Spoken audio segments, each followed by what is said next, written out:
Hi, everybody. Russ on the West Ham Network. Hope you are all safe and well. Happy Thursday. Hope you are well. If you're new idea, give it a like, give it a comment, give it a share. Give it one of those bloody good subscribes. Almost 17,000 of you. It's gone mental. It seems to have gone mental for everyone. All the channels. I know Jake's hit from 5 to 6,000 in about 10 days as well. Tell you what, all this European success is driving it all, isn't it? Thank you so much for joining us. It's Hammers Headlines in association with the KUMB.com boys.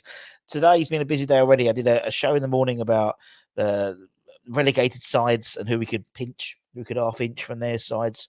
And actually, some of those people we've mentioned we've been linked with since we've done that, like the likes of Harvey Barnes and Jack Harrison and people like that. And then I did a little quick thing from Jason reporting on an article today in The Guardian by Jacob Steinberg talking about the board doing a U-turn on David Moyes, saying he will be in charge at the helm for next season. So, as I said, more flip-flop than a Havaiana shop in terms of the positioning of David Moyes in terms of the board, what they're going to do in the summer. Who knows?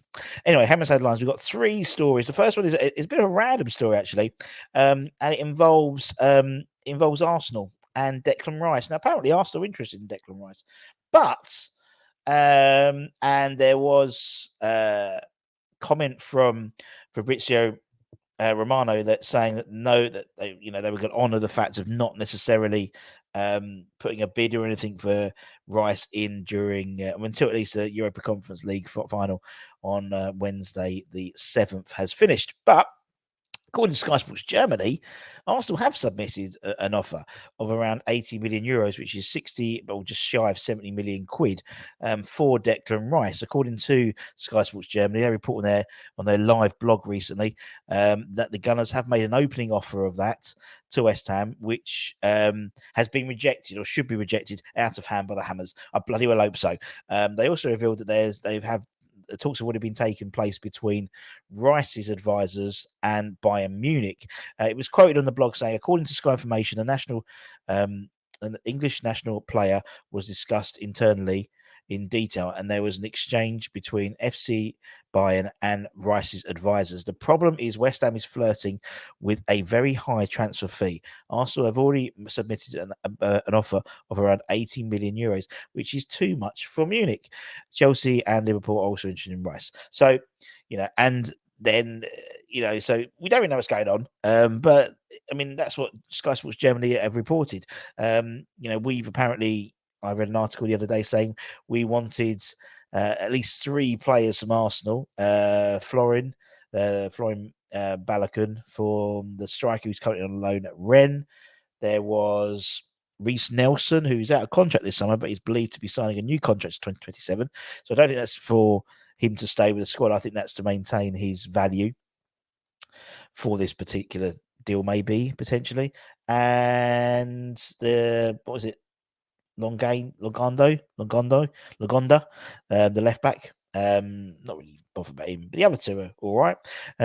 We'll see. We'll see what happens. But that's what is reported on Sky Sports Germany. So that's what we do with these things. We just report them to you, and you can take them with a pinch of salt. And I've taken that with a massive, massive truckload of salt, because I think even if Arsenal trying to get a step on them, we would, it's wasted breath. Wasted breath. We're not going to entertain anything until after the Europa Conference League, I'd imagine, just because it's a huge game. Same with the whole Moyes in terms of his future. But yeah, apparently a bid has already been placed, and it will be rejected. There we go. And actually, go back to that. Actually, I read an article that X put up yesterday saying that West Ham, they would probably like a bid from Man City in terms of money and Calvin Phillips, which I think is probably the most sensible. But although Calvin Phillips is already injured, but if it's a high transfer fee plus Calvin Phillips, I don't mind that. But actually, I quite like Florin. He's a good striker. He's playing well at Rem. Under obviously West Ham fan. Will still. Anyway, back to the thing. It's about our Europa Conference League opponents, Fiorentina.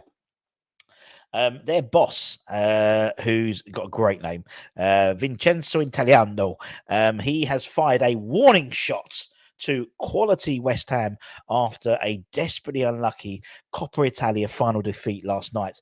Obviously, we play Fiorentina in our first European final for 47 years in just under 2 weeks.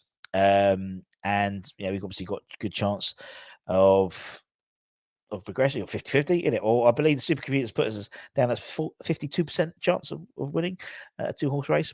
But the fact is, after we obviously play the last game of the season on Sunday, Fiorentina still have a few more games to play. I think their last game is actually the Sunday before the Wednesday of the final. So where we've got, in essence, 10 days rest, so to speak, they'll be still playing. I think they've got 2 more Serie A games, but they played the Coppa Italia last night, so we had a good chance to sort of scout them out a little bit. Fiorentina took a 1-0 lead inside a few minutes, as they are in the search for their first major trophy for 22 years. So, that's nothing compared to 43 years.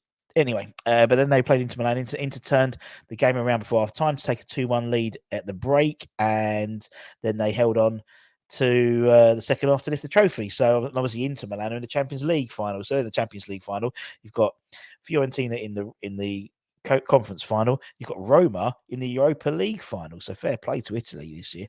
Their coefficient scores are going to go up through the roof.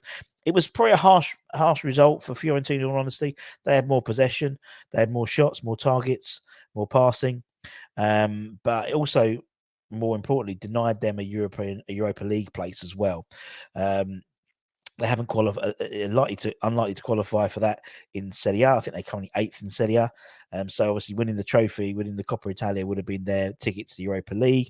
So obviously winning the Conference League takes you into the Europa League next year. So they got a final bite of the cherry when we play them in June the 7th. But as I said, the Fiorentina boss says his side must learn from the mistakes they made against Inter and not repeat them in the Europa League final. He said, and he's vowed to ensure his team learn these big lessons. We'll try to avoid making the same mistakes against West Ham that we saw tonight, because that too will be a one-off match against a quality team. But if we play with the same spirits in today, I think we could cause problems for our opponents. So there we go. So good to know, Vincenzo Italiano. And lastly, a little transfer rumour. Apparently West Ham have been watching the progress of Peterborough defender Ronnie Edwards for some time now, and are keen on making a summer move for him, according to several sources, including Football League World. The 20-year-old centre-back was born in Harlow in Essex boy. He's had a great season for the Sky Bet League One outfit this season, despite obviously that dramatic semi-final collapse against Sheffield United, which we'll be talking about for years to come. He's played 42 times for the Posh this season, and he's been somewhat, because of his performances, has been somewhat propelled into being one of the most highly rated and sought after talents in the Football League. And according to report, he's been attracting admirers from the Premier League. We know defence is probably one of the priority areas this summer, and considering the interest in Edwards, it makes sense. It could be out the old in the new, potentially, with the likes of Bonner coming to the end of his maybe time at West Ham, of his career as well. So maybe a bit of a changing of the guard there. We've always been known to, in terms of youthful recruitment, particularly from the Championship and the lower leagues. You look at the progress of Jared Bowen, for example. In order for us to taste long-term success and have a sustainability, from years and years and years, rather than a rebuild every summer, we need to be investing in players like Ronnie. It's a big step up in his career from Peterborough to West Ham or into the Premier League. Spurs are obviously sniffing around as well, sort of in that catchment area in terms of being a boy. I don't know if he's a Spurs fan or a West Ham fan, in all honesty. He might be Liverpool or Man United, knowing them, because being in Essex. But I think there's a potential deal to be done, and I think we can't pass up on it. Obviously, coming from a League One club, the price isn't going to be astronomical, but he has a hell of a lot of potential, and Peterborough know this. Peterborough have a great, I think some of the players that come through the ranks, people like Matthew Effington, from Peterborough, had a fantastic career at West Ham, and various others. And so, I've seen him play. I did actually see him play. I watched the highlights of the Sheffield Wednesday game, the return leg. But apart from that, he's a very good player. And as I said, he's an England under-19 international already. and has been earmarked for a great future ahead. So again, an exciting player, the types of players we should be linked with, young, hungry British-based players who know what it takes, who know the physicality of the lower leagues as well. So you can take that into the Premier League with that ferocity of pace that the Premier League has as well. So he's not like all having to. He'll have that physical. He's been playing in League One, for Christ's sake, against big burly centre forwards and stuff. So, and at the age of 20, still got these formative years ahead of him. And that's it, my friends. That's it. Take care, stay safe, stay warm, stay humble, keep the faith, my friends. Keep an eye on the channel. Loads of stuff coming up for the Leicester game. And then obviously next week, the sort of the run in, the excitement that's going to lead to the conference final the following Wednesday. Take care, stay safe, stay warm.